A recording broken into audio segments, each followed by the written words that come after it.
जय हिंद बच्चों। आज हम लोग देखेंगे क्लास 10th का वृत्त प्रश्नावली 10.1 का मैथ देखेंगे। तो सबसे पहले हम लोग देख रहे हैं इसको। इसमें कहा गया है कि एक वृत्त में मतलब मानकर चलिए एक वृत्त में कितने स्पर्श रेखाएं हो सकती हैं। तो इसको सबसे पहले हम लोग समझने से पहले बच्चों हम लोग थोड़ी सी वृत्त का परिचय जो है बेसिक तरीके से कर लेते हैं, तो हमको अच्छे से समझ में आ जाएगा। तो सबसे पहले हम लोग देखते हैं, एक वृत्त बनाते हैं और इसकी कुछ बेसिक तरीके से हम लोग जानने का प्रयत्न करते हैं। तो आइए देखते हैं हम लोग। जैसे मानिए कि बच्चों ये एक आपका वृत्त हो गया। अब हमको कहा है कि सिर्फ स्पर्श रेखाएं की बात करनी है बस बच्चों।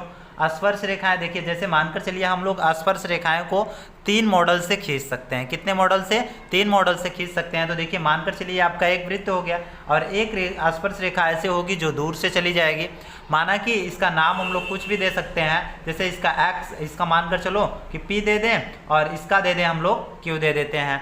ठीक, तो आप देखिए जैसे इतना हम लोग देने के बाद में फिर हम लोग ये तो 3 मॉडल से हमने बताया कि स्पर्श रेखा कितने मॉडल से खींच सकते हैं हम लोग? 3 मॉडल से खींच सकते हैं। कितने? 3 मॉडल से।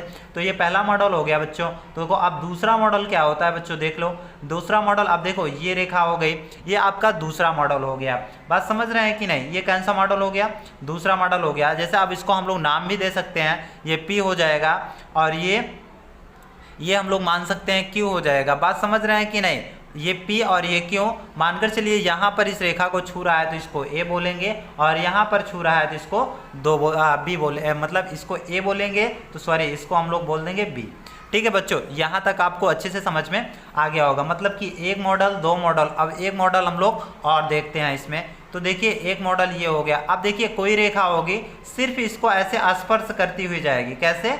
स्पर्श करती हुई चली जाएगी। तो जहाँ टच करेगा वही हो जाएगा बच्चों आपका A और जहाँ नहीं टच करेगा वो हो जाएगा P। क्यों हो जाएगा? ये P और ये क्यों और ये A हो जाएगा बच्चों। यहाँ तक आपको अच्छे से समझ में आ गया होगा। आप समझ लीजिएगा कि जो ये P और Q है इसे हम लोग अप्रतिच्छेदित रेखा भी कहेंगे। अप्रतिच्छेदित रेखा मतलब कि ये टच नहीं कर रही है तो इसको हम लोग अप्रतिच्छेद रेखा, ठीक, कौन सी रेखा? अप्रतिच्छेद रेखा भी कह देंगे। और इसके बाद अब जो टच करेगा देखिए P और Q को इस वृत्त को P और Q रेखा जो है ये कितनी बार टच कर रही है? 2 बार टच कर रही है। कितनी बार? 2 बार टच कर रही है। तो इसे ही हम लोग बोलेंगे छेदक रेखा। छेदक रेखा। ठीक, बात समझ गए बच्चों कि छेदक रेखा इसे कहते हैं। स्पर्श अप्रतिच्छेदित मतलब कि ये स्पर्श नहीं कर रही है। ठीक है, अब हम लोग इसको देखते हैं कि इसको क्या कहते हैं। तो देखिए स्पर्श रेखाएं, तो इसमें हम क्वेश्चन, अब मेरा क्वेश्चन से यही है, आंसर में मुझे मिल जाएगा। तो एक वृत्त कितने स्पर्श रेखाएं हो सकती है? तो एक वृत्त में अनेक स्पर्श रेखाएं हो सकती हैं। बच्चों देखो कहाँ कहाँ से खींच सकते हैं। देखिए अब दूसरा पेन थोड़ा सा यूज करते हैं हम। देखिए मानकर चलिए कि हम यहाँ से भी खींच सकते हैं, यहाँ से भी खींच सकते हैं, यहाँ से भी खींच सकते हैं, यहाँ से भी खींच सकते हैं। ठीक, ऐसे क्रॉस देखो स्पर्श कर रही है, फिर यहाँ से भी स्पर्श करा सकते हैं, यहाँ से भी स्पर्श, यहाँ से। तो हम लोग कह सकते हैं कि एक वृत्त में अनेक स्पर्श रेखाएं खींची जा सकती हैं। तो इसका आंसर क्या हो जाएगा बच्चों? अनेक। क्या हो जाएगा? अनेक स्पर्श रेखा अनेक स्पर्श रेखा खींची जा सकती है। ठीक है, खींची सॉरी इस साइड से रहेगा, खींची जा सकती है। तो हम लोग कह सकते हैं कि एक वृत्त में कितनी स्पर्श रेखाएं खींची जा सकती हैं? तो एक वृत्त में अनेक स्पर्श रेखाएं खींची जा सकती हैं। तो आप देख रहे होंगे कि कितने स्पर्श रेखाएं खींची गई। अनेक आप कहीं से भी टच कराकर, इसको थोड़ा सा टच कराकर खींच सकते हैं। तो हम लोग कहेंगे कि एक वृत्त में अनेक स्पर्श रेखाएं खींची जा सकती हैं। अब हम लोग क्वेश्चन नंबर को दूसरे को देखते हैं बच्चों। हम लोग दूसरा देखते हैं। इसमें कहा है रिक्त स्थानों की पूर्ति कीजिए। तो पहला है किसी वृत्त की स्पर्श रेखा उसे बिंदुओं पर प्रतिच्छेदित करती है। मतलब कि यहाँ पर क्या भरा जाएगा कि कितनी स्पर्श रेखाएं उस बिंदु, मतलब कि कहा है कि वृत्त की स्पर्श रेखा उसे कितने बिंदु से स्पर्श करती है। तो हम लोग कहेंगे कि जो स्पर्श रेखाएं होती हैं वो कितने बिंदु से करेंगी? तो एक बिंदु से स्पर्श रेखाएं करती हैं। अब देखो किसी वृत्त की स्पर्श रेखा उसे एक बिंदुओं पर प्रतिच्छेदित करती है। कितने बिंदुओं पर करती है? एक बिंदुओं पर प्रतिच्छेदित करती हैं। तो देखिए स्पर्श रेखाएं अभी हम आपको दिखाते हैं। तो बच्चों देखो ये हो गई आपकी स्पर्श रेखाएं। तो स्पर्श रेखाएं अभी देखो इसमें हम लोग फिर से एग्जाम्पल के अकॉर्डिंग से समझते हैं। मानकर चलिए कि ये आपका एक वृत्त हो गया। अब देखिए जो भी स्पर्श रेखाएं इसमें प्रतिच्छेदित करेगी, जो भी स्पर्श रेखाएं प्रतिच्छेदित इसमें करेगी, देख रहे हैं एक बिंदु से करेगी। देख रहे हैं एक बिंदु, देखो यहाँ से की, फिर यहाँ से की, तो देखो एक ही बिंदु से कर रही है।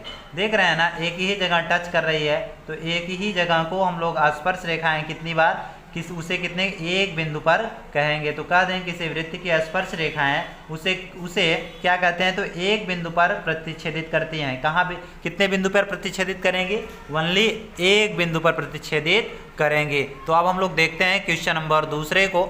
इसमें कहा है कि वृत्त को दो बिंदुओं पर प्रतिच्छेद करने वाली रेखा को क्या कहते हैं।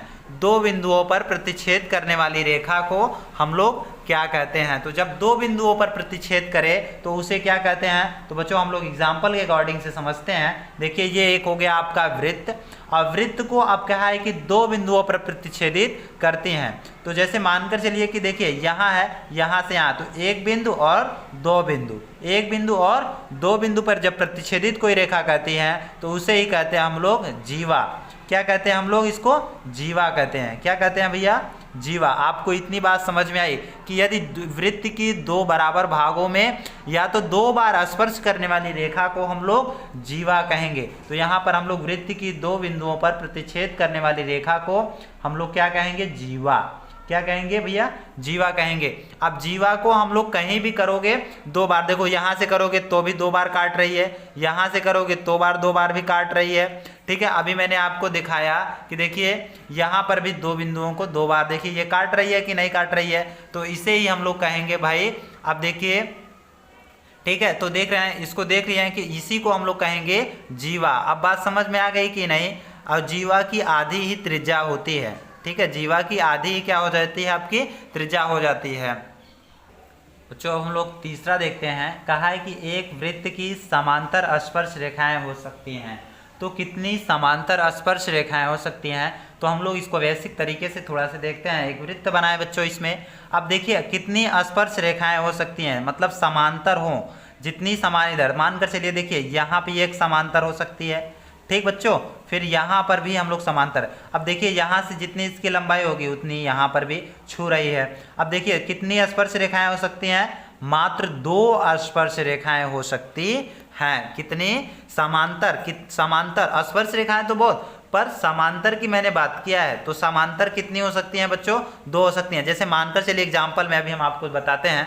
जैसे ये कोई हो गया एफ डायमीटर, हमने एक जीवा रेखा खींच दिया है। क्या खींच दिया, जीवा रेखा। इसकी आधी जो इसकी जीवा की आधी ही त्रिज्या हो जाती है। अब देखिए यहाँ से मैंने कोई रेखा खींचा है और फिर यहाँ से कोई मैंने रेखा खींचा। तो देखिए बच्चों यो इसके इधर जो जाएगी, देखिए ये इतनी समांतर, इसको इधर आएगी तो ये भी आपकी क्या हो जाएगी बच्चों, समांतर हो जाएगी। तो आप कह सकते हैं कि समांतर रेखाएं कितनी खींची जा सकती हैं, मैक्सिमम दो रेखाएं खींची जा सकती हैं। जैसे एक यहाँ खींच दी, एक यहाँ, फिर यहाँ हम लोग एक खींचेंगे, फिर इसके यहाँ हम लोग खींचेंगे। तो जितनी रेखा बड़ी इतनी यहाँ होगी, उतनी रेखा बड़ी यहाँ होगी। तो हम लोग कहेंगे कि एक वृत्त की कितनी स्पर्श रेखाएं खींची जा सकती, समांतर स्पर्श रेखाएं खींची जा सकती हैं, मैक्सिमम दो स्पर्श रेखाएं खींची जा सकती हैं। ठीक है, तो अब आपको बात ये तीसरी भी समझ में आ गया होगा।